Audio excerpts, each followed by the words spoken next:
आपल्या लोकांची आपली वाहिनी एबीडी न्यूज मराठी। अंबरनाथमध्ये कॅब चालकाकडून सीएनजी पंपावर बनावट फोन पे ॲपच्या माध्यमातून फसवणूक करण्यात आल्याचा प्रकार समोर आला आहे। या कॅब चालकाने पेटीएमचा क्यूआर कोड स्कॅन करून पैसे पाठवल्याचं पंपावरील कर्मचाऱ्यांना दाखवलं। मात्र हे पैसे पंप चालकाला न मिळाल्यामुळे त्याने चालकाला पकडून त्याच्या मोबाईलची तपासणी केली असता हे फोन पे ॲपच बनावट असल्याचं उघड झाले।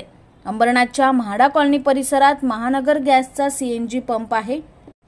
या पंपावर सोमवारी सायंकाळच्या सुमारास एक कॅब चालक गॅस भरण्यासाठी आला। गॅस भरून झाल्यावर त्याने क्यूआर कोड स्कॅन करत पंपावरील कर्मचाऱ्यांना फोन पे ॲपचा स्क्रीनशॉट दाखवला, ज्यात पैसे गेल्याचं दिसत होतं। याच चालकाने रविवारी देखील असाच प्रकार करून पंपावरील कर्मचाऱ्यांची फसवणूक केली होती। ही बाब पंपावरील कर्मचाऱ्यांच्या लक्षात येईपर्यंत कॅब चालक इथून निघून गेला होता। अशा प्रकरणात कर्मचाऱ्यांना आपल्या खिशातून पैसे भरावे लागत असल्यामुळे कर्मचाऱ्यांनी या कॅबचा नंबर लक्षात ठेवला होता। दुसरीकडे आपली चोरी पकडली गेली नाही। या आविर्भावात हा कॅब चालक सोमवारी सायंकाळी पुन्हा एकदा गॅस भरण्यासाठी त्याच पंपावर आला। यावेळी मात्र त्याच्यावर नजर ठेवून असलेल्या कर्मचाऱ्यांनी त्याने क्यूआर कोड स्कॅन करताच पंपावरील मोबाईल चेक केला, मात्र त्यात पैसे आल्याची एंट्री दिसून न आल्यामुळे त्यांनी त्वरित या कॅबच्या चालकाला पकडलं आणि पोलिसांना पाचारण केलं।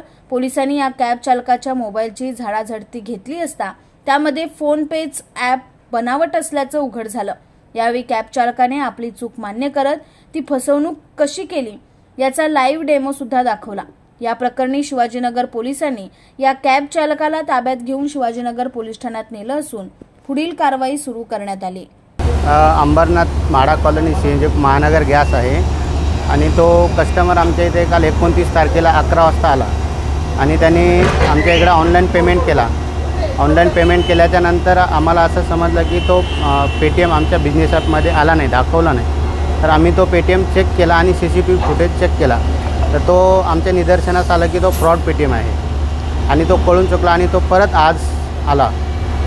आल्याच्या नंतर तो समोरासमोर पेटीएम बिझनेस ॲपमध्ये बघितला आणि तो आमच्याकडे आलेला नव्हता पेटीएम, म्हणून त्यांना आम्ही साईडला घेतलं आणि पोलीस स्टेशनला कळवलं। त्याच्या मोबाईलमध्ये फोनपे 2 होते आणि त्याचा मोबाईल चेक केल्याच्यानंतर एक फ्रॉड पेटीएम सापडला। म्हणजे 2 ॲपमधून एक जो ओरिजिनल होता आणि दुसरा फ्रॉडवाला होता आणि फ्रॉडवाल्यातून करायला सांगितलं, तो फ्रॉडवाल्यातून पेटीएम केला। काल 29 तारखेला 11 वाजता केला आणि आज पण केला। आता काय तुमची पुढची कारवाई काय करताय तुम्ही? आम्ही आता पोलीस काय कारवाई करतील ते बघू, आम्ही पोलीस स्टेशनला कळवू। आपल्या लोकांची आपली वाहिनी एबीडी न्यूज मराठी। आपल्या एबीडी न्यूज मराठी या यूट्यूब चॅनलला सबस्क्राईब करा। तसेच तुमच्या आजूबाजूच्या परिसरात घडणाऱ्या घटना आमच्यापर्यंत पोहोचवण्यासाठी व जाहिरातीसाठी एबीडी न्यूज मराठीला संपर्क साधा। संपादक रेश्माताई दुधाने 9765529008 आणि 9370508280। आपल्या शहरातील ताज्या घडामोडी पाहण्यासाठी आपल्या एबीडी न्यूज मराठी चॅनलला सबस्क्राईब करा आणि लाईक शेअर करून पहा शहरातील ताज्या घडामोडी थेट मोबाईलवर।